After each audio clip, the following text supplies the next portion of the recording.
Hello, everybody, and welcome to the Purple People Podcast. I am Kyle West, and alongside me, as always, Adam Carlson. Hi there, everyone. Welcome to the show. I'd like to remind everyone, visit us on our Facebook page, come chat with us on Twitter, check out our videos on YouTube. You can get there from our Facebook site, our Twitter, ask us. We're there for you. We're there almost all the time, which is kind of sad, but true. And So what do you got for us this week, Kyle? we're coming at you guys after the Minnesota Vikings defeat the Detroit Lions 20-13. That puts us at 3 wins and 1 loss for this season. Woo! Woo! But before we get into the full game recap, we got to give away some game balls and we got to label some donkeys. So, Oh no. yeah, who do you got first for us, Adam? I started out, I picked someone that I thought was going to be a lot of fun to talk about, but instead, I think I'm going to go with the obvious one. That as soon as I turned on the game, this guy said, hey, I'm making a difference in this game. Did he show him no mercy? It is. His name Percy? 105-yard kickoff return touchdown, 22 receiving yards, 12 rush yards, 139 all-purpose yards, and he made the entire defense afraid of him. And you're, of course, talking about Troy Williamson, right? You know it. Troy. No, of course, you're talking about Percy Harvin, and how could you not give Percy a game ball? He's just... It'd be wrong not to. Yeah. Mine, I went a little bit under the radar because I know who everyone might be expecting. So I'm going to give mine to Matt Asiata, the unsung hero on both of those kickoff returns for Percy Harvin and then the punt return for Marcus Sherrills. Guys, go back and watch the game film for those. You'll see that Asiata laid out 2 hellacious blocks on both of those. So he's a guy that I was pulling for in the offseason to make the team, and I was really glad to see him do that, and now to see him playing at a high level on special teams. So, you know, those kinds of big returns are all about getting key blocks, and Asiata was back there. He threw 2 of them today. That's big news, and yeah, I like to see that from Asiata. Very nice. Yeah.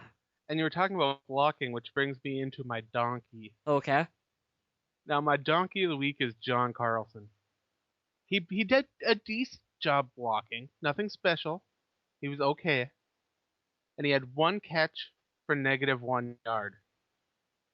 So, if you're looking at it this way, it would have been better for him to throw the pass on the ground, just knock it down, than to catch it. His contribution was negative. His blocking, nothing special. Overall, I don't know if the Vikings probably would have been better off in the game without him. They should call up Alan Reisner from the practice squad already. Right? I'm not going to go that far, but I am Reisner. He's an Iowa boy, so yeah, call him up, bring him up on the squad. We'll talk about another Iowa boy here in a little bit. But I gotta label. Let's hear about your donkey. I gotta label my donkey. You ready for this one, Adam? Because I'm going way out of left field. All right, I'm ready. Rex Ryan and the New York Jets. Now I know what you guys are thinking. Isn't this a show about the Minnesota Vikings? Right, that's where I was thinking. Why, yes it is. But you know what? Every now and then, something just so stupid happens in the National Football League that I gotta bring it up. And I gotta say, come on, you guys are professional football players and you couldn't even score a single point? Not a touchdown, not a field goal, not nothing. That sucks. That's pitiful. And I refuse to name a Minnesota Viking a donkey when we got the New York Jets playing that kind of stinky, crappy football. So, yeah, that's where I'm going with my donkey. Yeah, eat it, Tebow. Yeah, Tebow, you sucked. Let's go into our game review. Yeah, let's do it. Let's start with perhaps the area where we can be the most critical. That's on offense. How did you feel about the offense? Well, offensively, you're right. The game, the Vikings didn't have the best game offensively. It was nice to see that the other two phases of the team, the defense and definitely the special teams, were able to pick up and compensate for that. So that's the sign of a team that is learning and a team that is a good team that wants to win. But yeah, they need to pick it up and improve. Should we be concerned that the team didn't find the end zone offensively?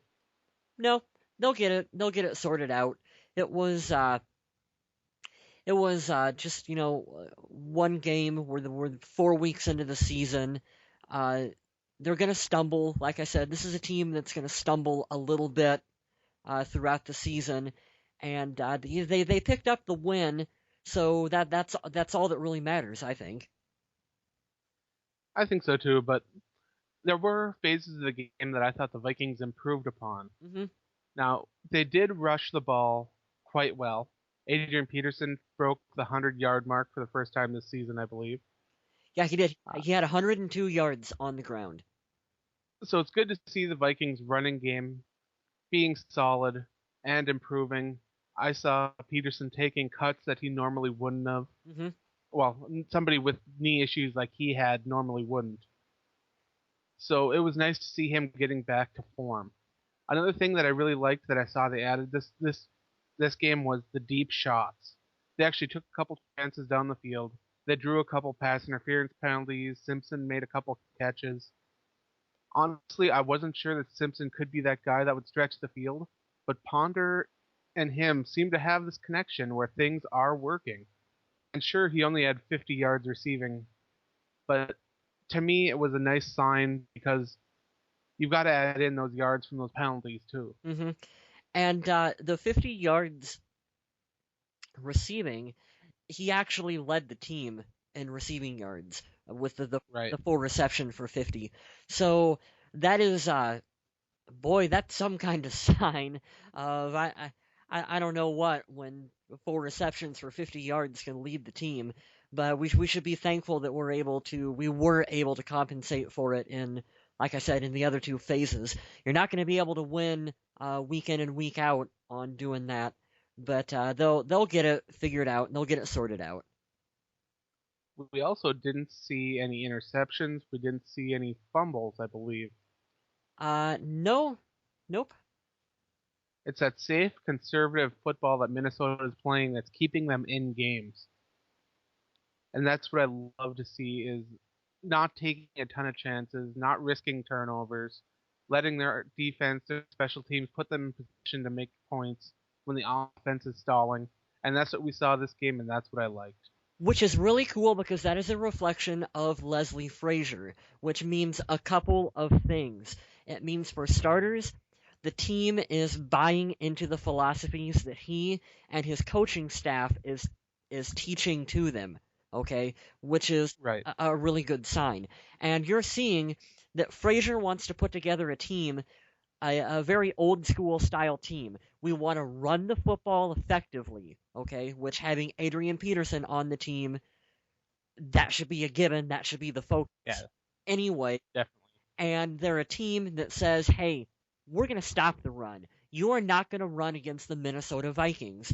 We knew this used to be true a couple of years ago, back when Kevin and Pat Williams were, running, were The wall. was the wall out there for the Vikings, and we're seeing that mentality is coming back to this team. I'm really excited to see that because I believe in Leslie Frazier. I believe in the direction that he has this team moving in. I like it too. I like seeing the pressure getting there. I like seeing them stopping the run. And I like that the secondary is showing some hunger. That hasn't resulted in a lot of interceptions or big plays like that, but it's solid defense. Now, you can't say Detroit's offense is bad. They have one of the top passing offenses in the league. They have one of the biggest weapons in Calvin Johnson. And the Vikings held Calvin in check. They held this explosive offense to what was it, 300 passing yards or something like that? Yeah, I don't have the stats in front of me exactly. Actually, Matthew Stafford had 319 passing yards. Yeah. Yeah. And for him, that's not great. especially for 51 pass attempts. Compared to how high-powered everyone coming into this game said that the Detroit Lions were going to be, yeah, I think we held them pretty good, and they had, yeah, yeah. I don't know where I was going with that. No, you're totally right though. I was expecting a higher scoring game. I was expecting more offense out of the Lions, that the Vikings would have to produce more on offense to catch up, and the Vikings defense did just that. They held the Lions in check, so the Vikings didn't have to take those risks offensively. Mhm.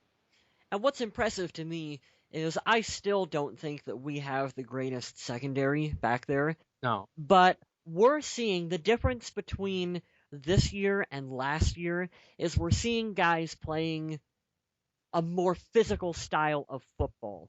And sometimes, if that means Josh Robinson grabbing a hold of someone and basically giving him a belly to back on the middle of the field, and I loved I loved it too. And you know what? I will take him doing that and getting the 15-yard penalty than one of our guys just missing a tackle and giving up a big play for a touchdown any day of the week. I mean, I don't definitely. know what your thoughts are, but you kind of sound like you're right on that one with me too. Oh, I'm 100% on that. I love physical defense. Mhm. And when you were just talking earlier about how old school this team has their philosophy, this is what they are. They are playing old school smash mouth football. And right now, they have the personnel to do it. You saw Harrison Smith being one of the most physical guys on the field. Oh, I love that from Harrison. And I know I've got a friend who's a big Notre Dame fan who was telling me that when we drafted him, what kind of player we were going to get in Harrison Smith. And he's living up to what I heard about. So, and he's only going to get better the more he plays in this league. Very true. Sadly, we have a Viking who is nearing the end of their career that's also playing at an extremely high level still, and that's Antoine Winfield. Yeah, he looks. Who's out there, he's playing physical, he made great plays. I was very impressed by him again, and I don't know, I'm very rarely not impressed by him. Yeah, I was gonna say he looks rejuvenated this season for the Minnesota Vikings. He's played what 14 seasons in the league, and he looks like he could tack on another five on top of that. The way he's going, he had that one really nice tipped ball that he tipped away. Oh yeah, Uh, uh, Megatron, Calvin Johnson. And for him, Winfield's a short guy. And for him to right. still have the ability to go up and stop Calvin Johnson, who is one of my favorite receivers in the National Football League like that, that's a big, big deal to have him out there playing like that for us. Oh, definitely. And we had a lot of passes defended, but we also saw some good tackling.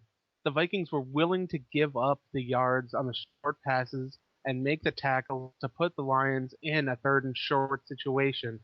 And we saw it several times where they tried running the ball on third and short and would get stuffed. And And that is where this run defense is just punching them in the mouth. and what's going to get this team, I believe, it's going to catch up to us at some point. The ability to not really get big chunks of yardage through the air. It's gonna catch up to us. So I kind of want to throw that out there for everyone listening to just kind of keep it in the back of your mind that at some point we're gonna get into a shootout, and if we can't stretch the field vertically, we're not gonna win a game like that. So just kind of everyone keep that in mind that that game is coming up eventually for the Vikings. And we hope that Jerome Simpson can be that receiver. He made some nice catches today. Sure did.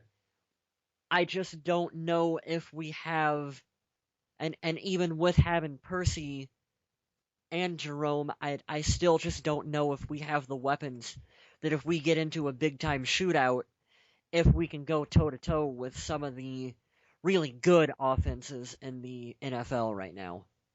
Speaking of weapons, what happened with Kyle Rudolph? He kind of dropped off the radar this week. I don't know. He had two receptions for only 8 yards. Uh, they just couldn't seem to find him. I don't know. I would have to re-go back and watch the game film on it.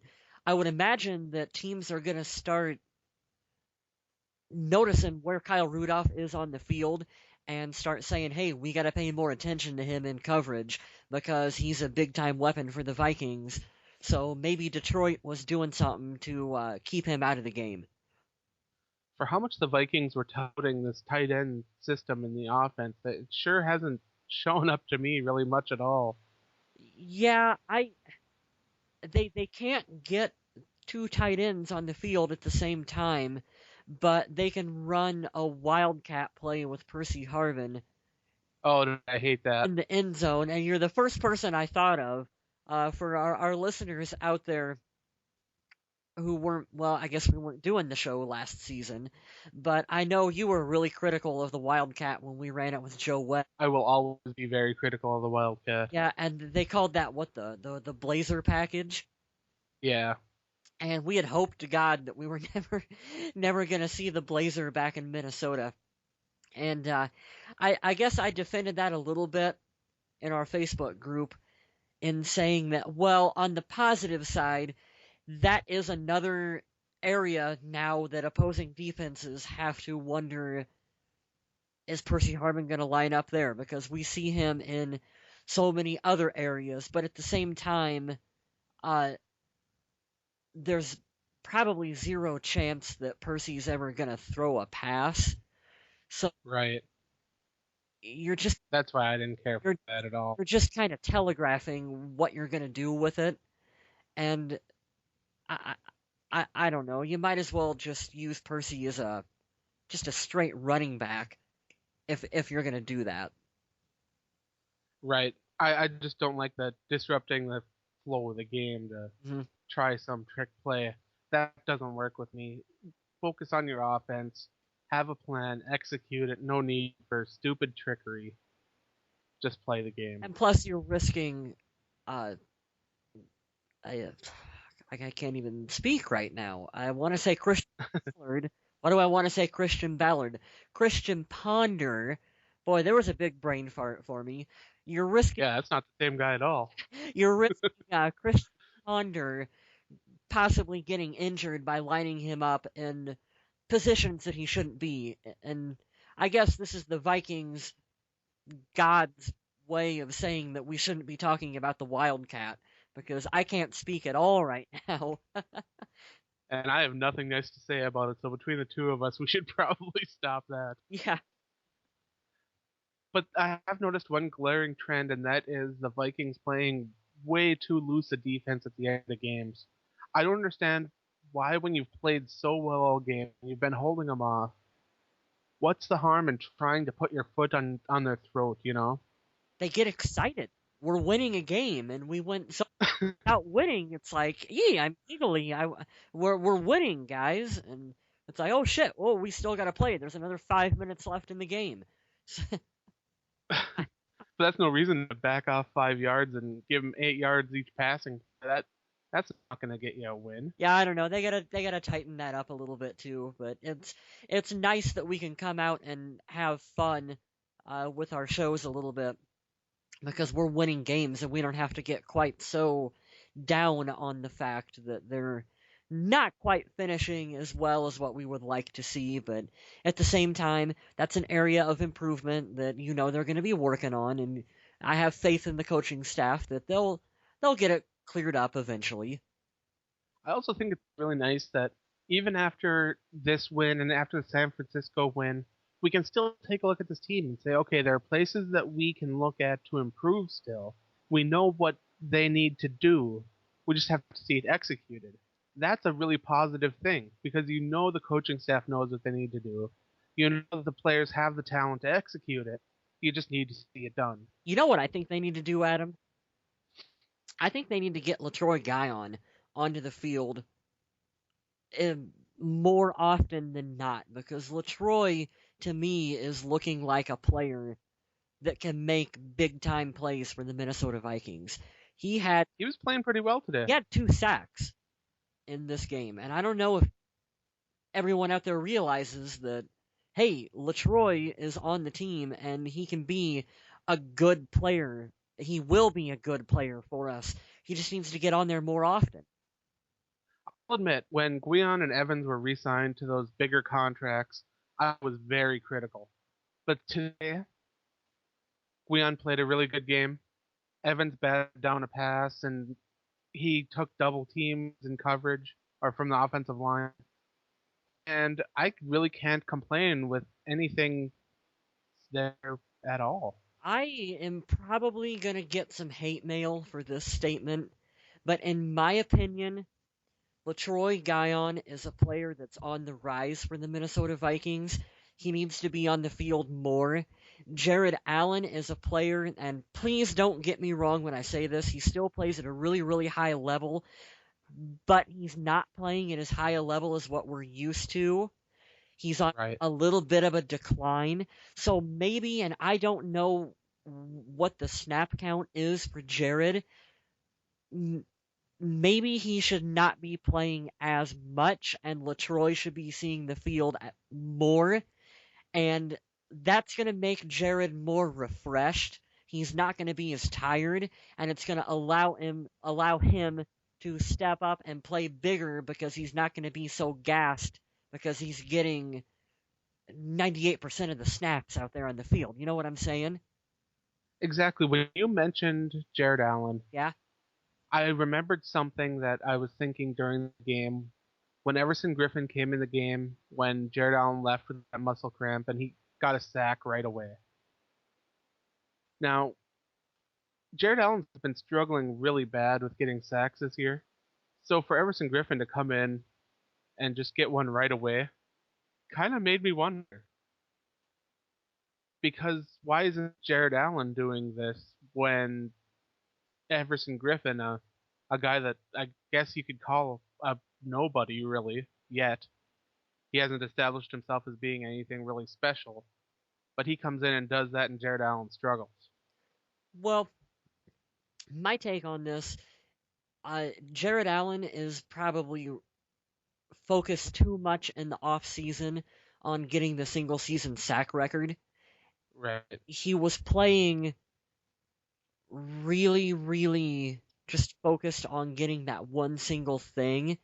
And you're seeing guys that are coming in, oh, excuse me, who were more refreshed, okay, because they haven't been on the field as much as what Jared is. And Right. Everson Griffin is looking at it as, I just want to go out there and make a big play. I'm trying to make a name. I'm trying to make a name for myself and establish myself to Vikings coaches and prove to them that, hey, I need to be on the field more often. And Jared possibly takes it for granted that he's going to be getting the playing time that he's going to be Yeah. getting. And I hate to say that because he's one of my favorite players. Without a doubt. Yeah, and I love what he brings to the team. And I think that they should look into more of a rotation for him because I want to see Jared out there dominating at that position. But I also want to see Everson Griffin preparing to take over in the future because we all know players don't last forever. And I know Mike, my friend Mike Gimmel is with me on this one too. That we want to see LaTroy Guion based on the car that he drives. We want to see LaTroy do good for the Vikings too. There's a story behind that one. You guys can tweet me at Purple People Pod, and I can tell you guys the LaTroy Guion car story if you would like. Well, let's talk about the last phase of this Minnesota Viking team, and that was special teams. Okay. Now, this was the most important part of this Vikings game. You had Percy Harvin with a 105-yard kickoff return touchdown. You had Marcus Sherrill with a 77-yard punt return touchdown. You had Blair Walsh booting kickoffs through the back of the end zone. You had Chris Cluey punting right down to the 1 yard line and making a tackle to save a touchdown. Yeah, a punter tackling. Special teams were huge for the Vikings this week, They won us the game. without a doubt. You can't say it any other way than that, than our special teams won us the game this week. So that's a big pat on the back for Mike Prefer, our special teams coach, and guys like, well, Matt Asiata, who are kind of the unsung heroes of that unit right now. That, Percy Harvin gets a lot of the credit, as he should, because, he's the one running with it. But it's a team effort, and you got to have guys out there getting those key blocks to allow him to, run it in like that. Now, there were a lot of guys we didn't mention that also had really good games. We're not overlooking guys like Jasper Brinkley, who had a very solid game. Chad Greenway, solid as always. Check. Josh Robinson, 7 tackles and defended pass. These aren't guys that we're ignoring completely. They all had a great game. The secondary stepped up as a whole. All these units worked together to make a very functioning team. So I just wanted to make sure to mention to everybody, no, we're not forgetting about guys like Colin Leffler who had a tackle on special teams. No, we're not forgetting about that. Fleer had a tackle. He did. Dude, and called the Guinness books. That's a long snapper with a tackle. That's even that's even more impressive than a punter. Exactly, that's what I'm saying. There were unsung heroes for this game on special teams, and it's not always the quarterback, the running back, the wide receivers that win you games. It's sometimes the guys in the trenches, the defensive tackles, the safety that has to step in when someone else is injured. Those are the guys that make your football team complete. Mm-hmm. Now, let's take a look at next week's game. Next week, the Vikings are playing the Tennessee Titans. What do you know about the Tennessee Titans? Well, I know that Chris Johnson had a good game last week, or He did. excuse me, today, or well, it could be last week, depending on when you're listening to the show.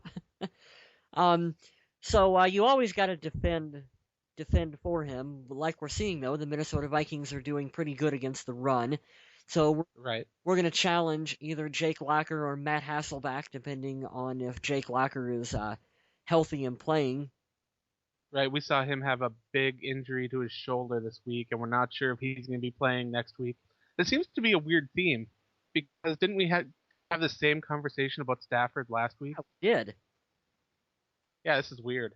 I don't know. But either way, I'm not too worried about Jake Locker or Hasselback. Don't get me wrong, I'd prefer Hasselback. Who's their? But I'll take their third string. Who's their third string? Rusty Smith, I believe. Oh yeah, that's right. We'll take. I shouldn't know that, but I do. Why do you know that? I don't know. But the Titans' defense lacks poor tacklers, and I could see the Vikings having a big offensive game against them. Well, you just jinxed us. Now we're not. Now we're not going to. No, of course I'm kidding. I think we're gonna string together 3 wins in a row. I think we're gonna win next week against the Tennessee Titans, and yeah, what more do I have to say than that? We're gonna win, guys. Come on, let's get going here. We weren't quite expecting the team to be playing as well as what they've been playing right now. So No, I wasn't expecting it this soon at I all. mean, guys, we've already matched our win total for the entirety of last season. Let's enjoy this while we can on the off chance, and it could be a little bit more than an off chance, that reality all of a sudden kicks us in the ass and we start playing like crap out there. So let's enjoy this while we can. Yeah, we got to understand this is a rebuilding team, and well rebuilding. And I'm going to call this the first year of rebuilding because last year's McNabb experiment just La- didn't work. Last year was really the final nail in the coffin for the whole Brett Favre window of opportunity, playoff push, Minnesota Vikings, everything or now movement that we had seen from the Brad Childress administration. Right. This team should not be playing like this right now. This should be 2 years down the road. We're looking at 3-1 to start off. Yeah. Teams don't rebuild this fast. We shouldn't take this for granted. We should enjoy it. We should watch these young players, young exciting players, come out and have wins and blow people's expectations out of the water. There were Bleacher Report reporters that said that the Vikings wouldn't win a game this year. Bleacher Report. That's 0 wins, they said. Number one draft pick locked up, they said. Oh yeah, Matt Barkley, Minnesota Viking. Yeah, Yeah, because Christian Ponder was going to be a big flop. yeah. It's proof that anything can happen on any given Sunday in the National Football League. And you never know when you're gonna catch a team like With their pants down. like the 49ers last week, just having it off and No pants. with no pants on. And I think that'll do it for the show for me. What do you have? I don't know. Do we got any end rants for us? I ain't got nothing. I don't know. I just got to mention. I brought it up before we were recording, but my Okay. my favorite part of the whole football game was when the Lions kicked the football to Christian Ballard.